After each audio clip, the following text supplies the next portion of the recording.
प्रभुं प्राणनाथं विभुं विश्वनाथं जगन्नाथनाथं सदानन्दभाजम् भवद्भव्यभूतेश्वरं भूतनाथं शिवं शङ्करं शम्भुमीशानमीडे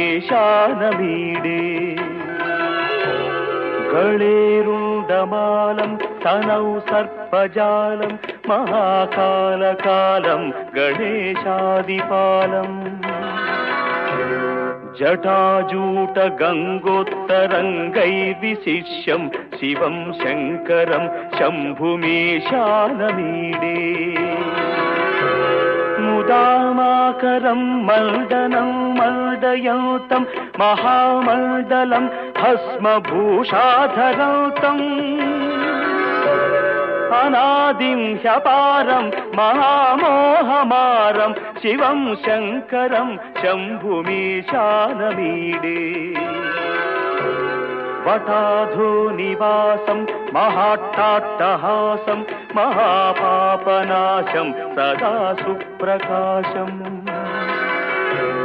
गिरीशं गणेशं सुरेशं महेशं शिवं शङ्करं शम्भुमीशानमीडे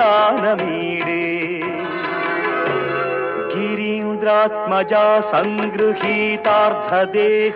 गिरौ संस्थितं सर्वदा सन्निगेहम् परब्रह्म ब्रह्मादिभिर्वन्द्यमानं शिवं शङ्करं शम्भुमीशानमीडे कपालं त्रिशूलं कराभ्यां दधानं पदाम्भोजनं राय कामं दधानम्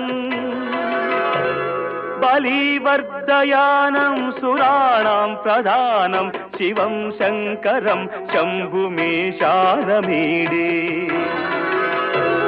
शरच्चन्द्रगात्रं गणानन्दपात्रं त्रिनेत्रं पवित्रं गणेशस्य मित्रम् अपर्णाकळत्रं सदा सच्चरित्रं शिवं शङ्करं शम्भुमीशानमीडे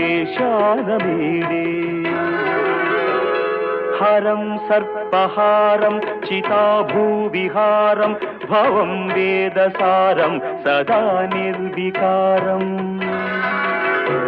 श्मशाने वसन्तं मनोजं दहन्तं शिवं शङ्करं शम्भुमीशानमीडे